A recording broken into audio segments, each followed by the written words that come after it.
The Alien Inquiry. The chamber of the Galactic Council shimmered with cold light. Thousands of years of accumulated technology had carved the hall from a single piece of obsidian-like alloy, smooth and flawless, lit by invisible panels that made the ceiling glow as though the stars themselves were trapped inside. Representatives of 200 civilizations filled the crescent rows of tiered seating, each species delegation marked by its own banners, colors, and alien heraldry. At the central dais, the presiding chair, a towering Zorati elder, its translucent skull revealing a brain pulsing with faint bioluminescence, leaned forward and fixed its alien gaze upon the only human present. Ambassador Ruiz, it intoned, its voice layered with 3 harmonic tones. The Council has observed your species' habits with interest. We find one custom troubling. Humans expend extraordinary resources on those who no longer live. You build monuments, you preserve corpses, you gather in ritual. Tell us, it paused. The chamber hushed. Why do humans hold so much reverence for those who have died? A ripple of murmurs spread among the gathered aliens. Some nodded in agreement. Others hissed or clicked disapproval. The question was not a casual inquiry. It was a challenge. Humanity's application for full membership in the Alliance hung in the balance. And to many, the strange rituals of Earth were a sign of irrationality, an emotional weakness, even a threat. Ambassador Elena Ruiz rose slowly from her seat at the center platform. She was not a soldier, but carried herself like one, straight-backed, composed, her uniform dark, but decorated with the insignia of Earth's diplomatic corps. A tiny silver pin on her collar bore the emblem of Earth, a circle divided into oceans and continents. Counselors, she began, her voice steady. You see our customs, and you see waste. You see weakness. I ask you instead to see memory. The Zorati elder tilted its elongated head. Memory serves the living. The dead are void. Why preserve the void? Ruiz gestured to the hollow projector at her side. At her command, the chamber dimmed and a holographic image appeared above the dais. Rows of white stones stretched across green fields beneath blue skies. Human soldiers stood in silent formation, saluting. At the center of the field, a towering cross loomed over flower-covered graves. This is Arlington, Ruiz explained. A cemetery on Earth. It is one of thousands. Here lie those who fought and died, not only for their nation, but for each other. For us, the dead are not void. They are the foundation upon which we stand. A chittering voice rose from the Threxian delegation, insectoid beings with mandibles clicking in amusement. Foundation? They're dust. Why waste fertile ground to stack useless bones, when it could grow food or shelter the living? Another, from the crystalline Veari, whose race erased all records of the deceased, spoke in a cold, echoing tone. Our people purge the memory of the dead to ease the burden of grief. We do not chain ourselves to loss. Ruiz turned slowly, her eyes sweeping the chamber. And yet grief shapes you, whether you erase it or not. It shapes every decision, every choice to fight or flee. We humans do not fear grief. We embrace it. We look at the graves and remember why we must keep living. A murmur of unease filled the air.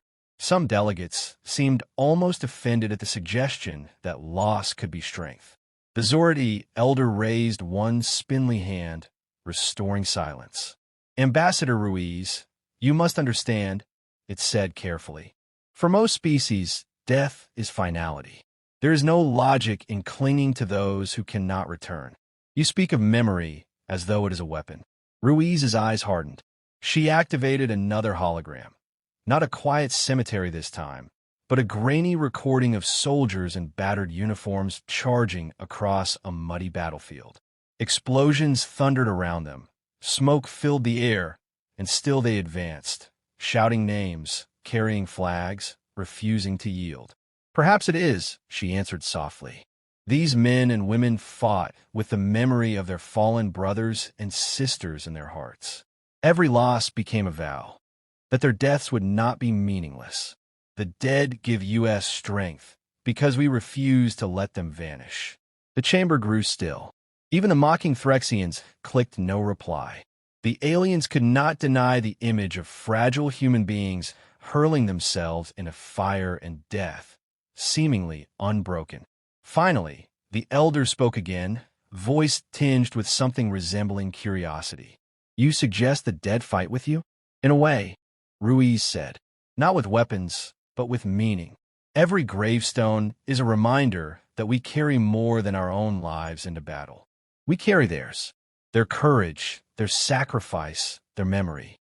That is why we build monuments, not for the dead alone, but for the living who must continue." A younger alien, a scholar from a minor race, raised its voice timidly.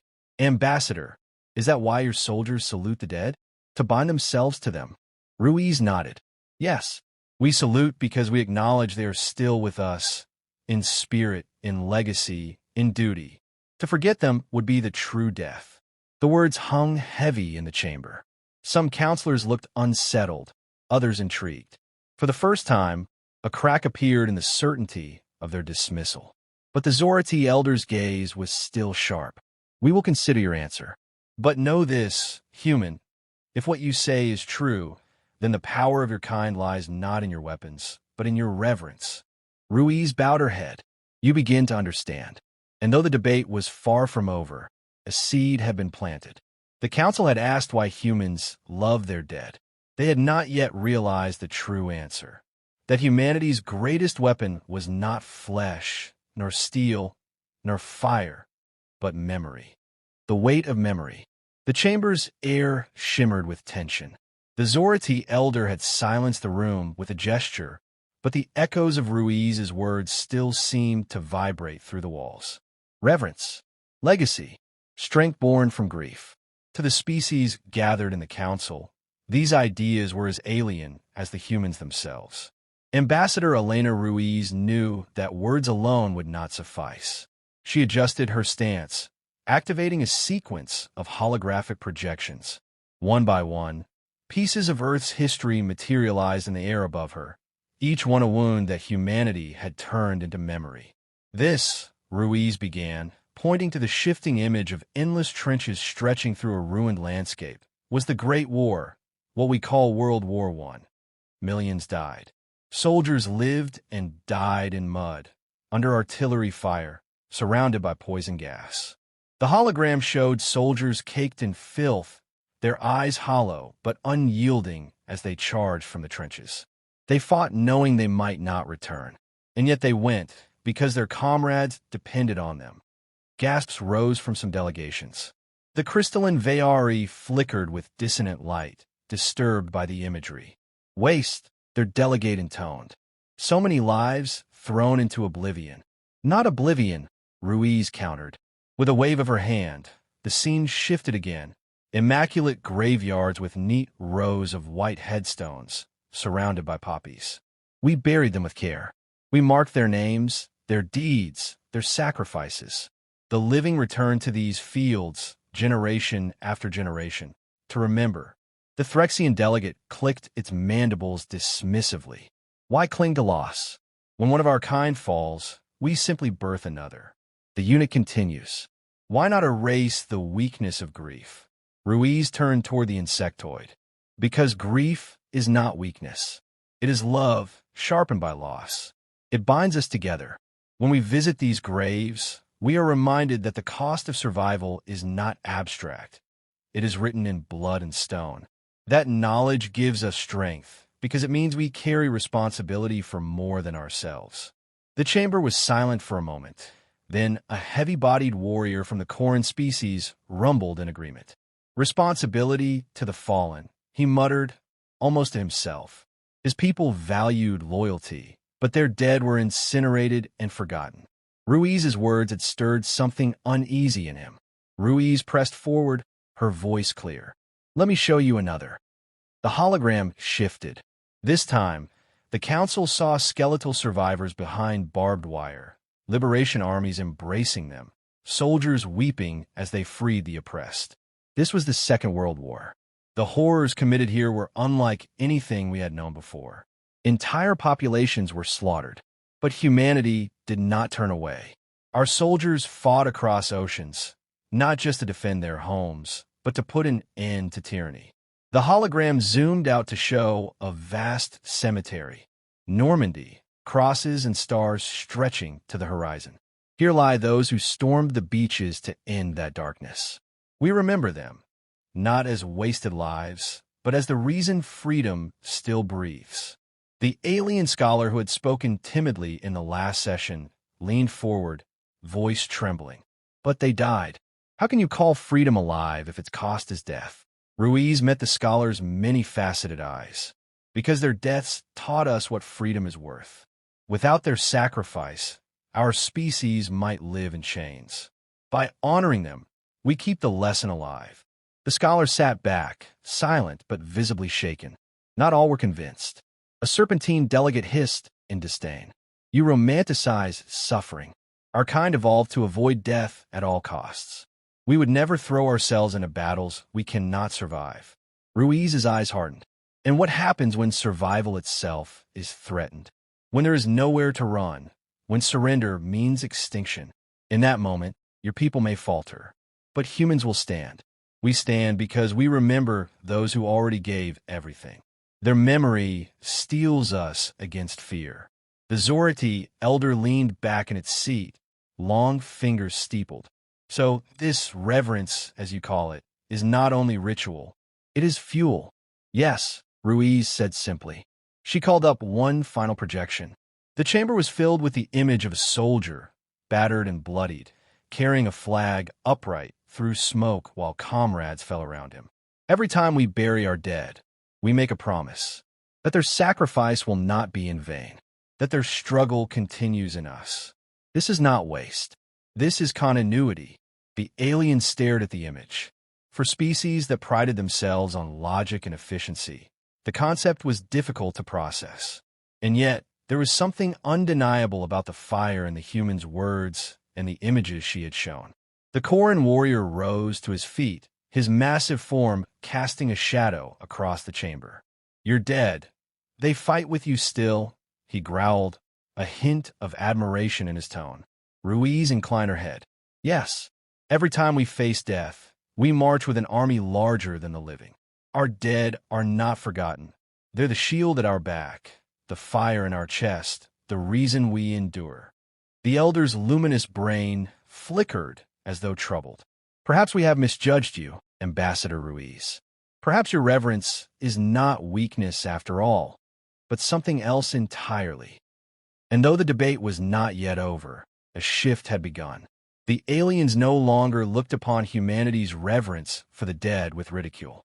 Instead, they began to sense a truth that unsettled them, that this strange, fragile species had discovered a strength no science could manufacture, the weight of memory, carried like a weapon across generations. When the dead march with the living, the debate was still simmering when the alarm cut through the chamber. A shrill, pulsing tone that every species recognized, an emergency threat broadcast. The council's walls shifted to reveal the crisis, red symbols flashing across star maps projected in the air. A hostile fleet had breached the border worlds, the Kragan Dominion. Even the most hardened delegates flinched at the name. The Kragan were predators in every sense, armored beasts who lived for conquest, consuming resources and enslaving the defeated. They respected only strength, and now their armada was advancing toward human-controlled space. Panic rippled through the chamber. The crystalline Veari immediately called for retreat protocols. The Threxians hissed about fortifying their own colonies. Voices rose in a cacophony of fear and self-preservation. Ambassador Ruiz did not flinch. She stood, her face illuminated by the shifting holograms. Send word to Earth, she commanded her aide. Activate our fleets. The Zorati elder turned toward her in disbelief. Ambassador, you would face the Kragan directly? Their numbers exceed yours 20-1. Logic dictates withdrawal. Ruiz's gaze was steady. Logic may dictate surrender.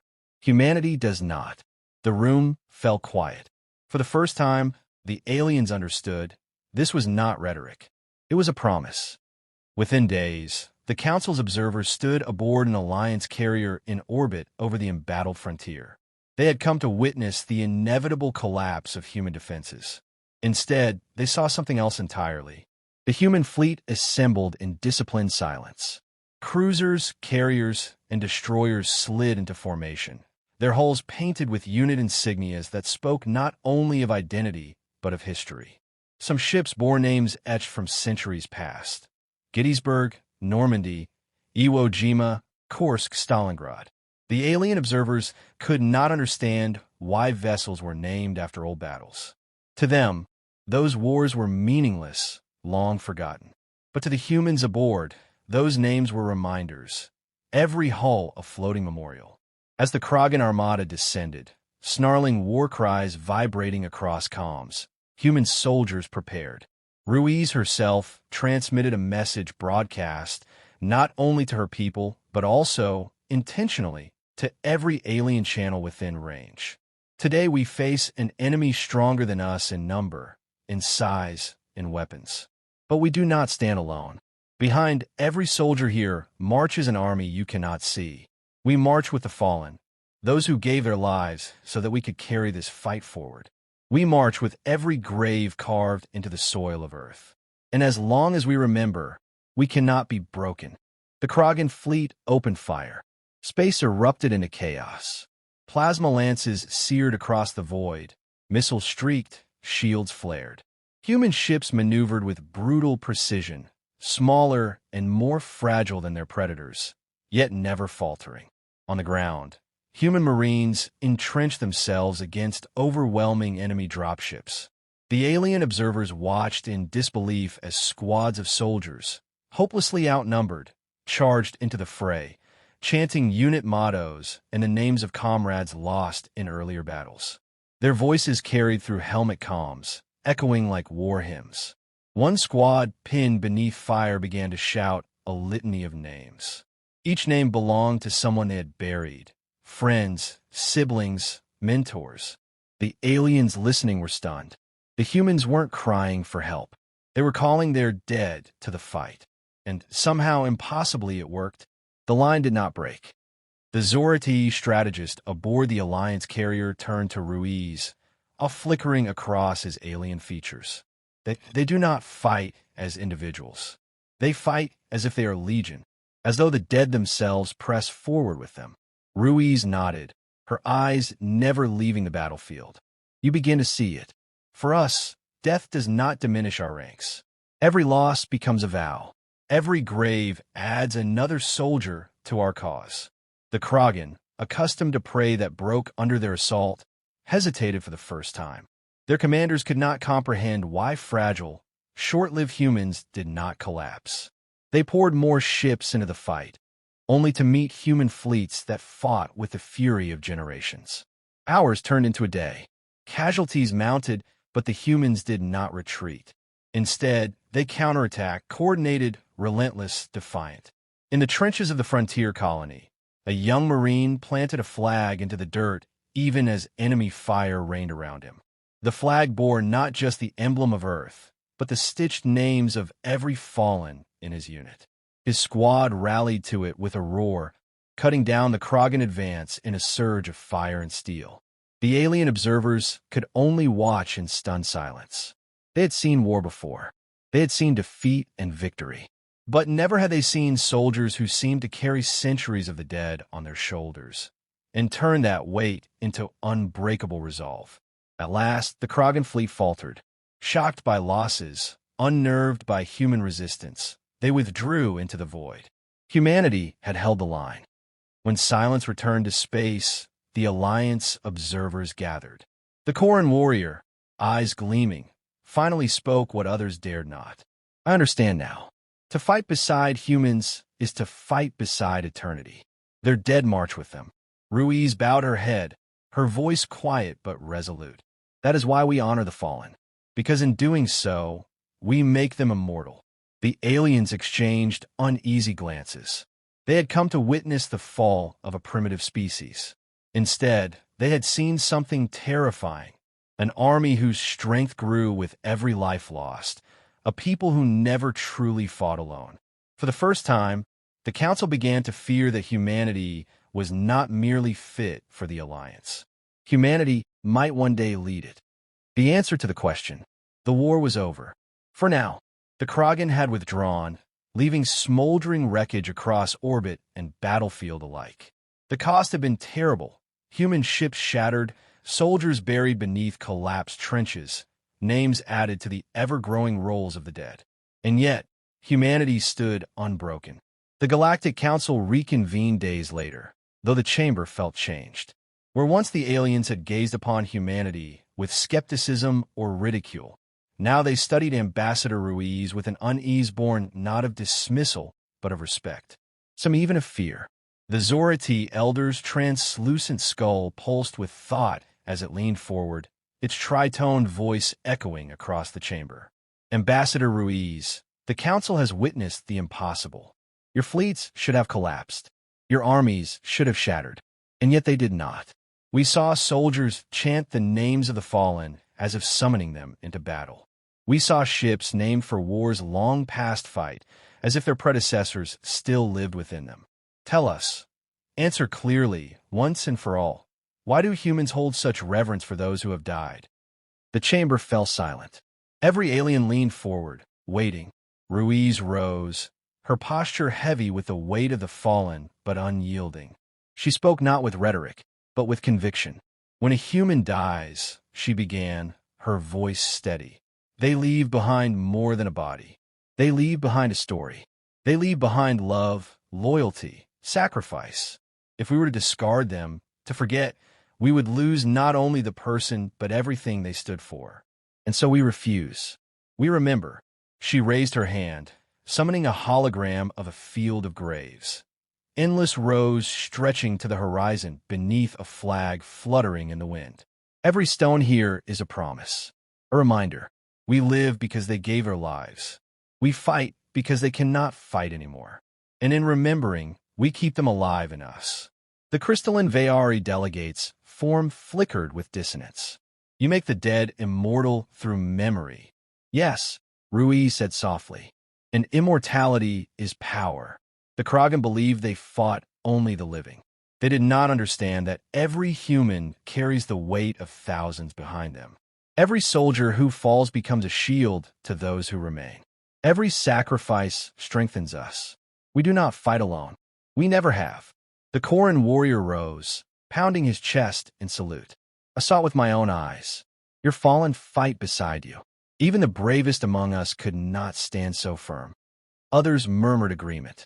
The Threxians remained silent, mandibles twitching nervously, while the serpentine race that had once mocked humanity now avoided Ruiz's gaze. The Zorati elder's luminous brain flickered again.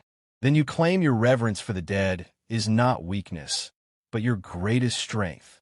Ruiz met its gaze unflinching. I do not claim it. You saw it. You saw Marines chanting names into the storm of fire. You saw fleets hold when logic said they must fall. That is why we honor our dead, because they are never truly gone. They live in us. They march with us. They are our eternal army. The chamber filled with silence, heavier than any words. Slowly, the alien scholar from the minor race, who had spoken timidly before, raised its voice once more. Ambassador, when you salute your dead, it is not only farewell. Ruiz nodded, a sad smile tugging at her lips. It is also a greeting. It means you are with us still. The council stirred. The debate was over. There was no refuting what they had witnessed. Humanity's reverence for the dead, once mocked as wasteful sentiment, had revealed itself as something terrifying and profound, a wellspring of resilience, a weapon no species could replicate, a unity that spanned generations. At last, the Zordi elder spoke, its tritone solemn. The council votes. By unanimous decree, humanity is admitted into the alliance, not in spite of your reverence, but because of it. You have shown us a strength unlike any we have known. Ruiz bowed, though her eyes glistened with unspoken grief. She knew the cost of that strength all too well. That night, the humans held a memorial service on the frontier world they had defended. The alien observers were invited. They gathered under the twilight sky, watching as soldiers in dark uniforms stood in formation, torches burning, flags lowered. Names of the fallen were read aloud, one by one, thousands of them, each followed by the steady reply of the living. Present. The aliens had never seen anything like it. The Veari, who erased their dead from memory, found themselves trembling with crystalline dissonance. The Threxians, who had laughed at human rituals, were silent, their antennae lowered in shame. Even the Koran warrior, proud and unyielding, bowed his head as the human voices echoed into the night. Ambassador Ruiz stood at the center, placing a wreath at the foot of a monument hastily built from salvaged stone and steel. Her voice carried across the field. This is why we hold such reverence for those who have died. Because in truth, they never truly leave us. They're the reason we endure. They're the fire that lights our path. And as long as we remember, humanity can never fall. The torches flickered. The names kept coming. And as the alien delegates stood among the humans, many for the first time felt something their species had never known before: the weight of memory. When the final name was spoken and the ceremony ended, silence lingered. Not a fearful silence, but one filled with awe. The aliens now understood what the Kragan had failed to grasp. Humanity was dangerous not because of its weapons or numbers, but because its strength grew with every loss. The dead did not weaken them. They multiplied them. And somewhere deep in the council chambers, a truth settled like a shadow over the galaxy. A species that fights with its dead beside, it is a species that cannot be conquered.